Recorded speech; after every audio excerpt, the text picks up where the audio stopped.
मोर्शी शहरातील श्रीराव हॉस्पिटल येथे जागतिक योग दिनाचे औचित्य साधून भव्य रक्तदान शिबिराचे आयोजन करण्यात आले होते। रक्तदान हे श्रेष्ठ दान असल्यामुळे सामाजिक बांधिलकीची जपवणूक करत तहसीलदार सागर ढवळे यांनी रक्तदान करून इतरांना प्रेरणा दिली। रक्तदान शिबिरात 82 रक्तदात्यांनी स्वइच्छेने रक्तदान केले होते।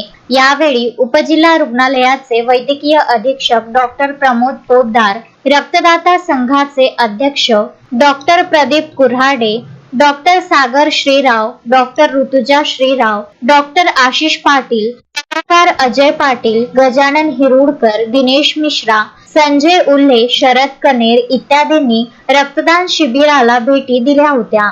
रक्त संकलनाकरिता अमरावती जिल्हा रुग्णालयाची तसेच मोर्शी उपजिल्हा रुग्णालयाची टीम पाचारण करण्यात आली होती। संजय गारपवार, विदर्भ न्यूज, मोर्शी।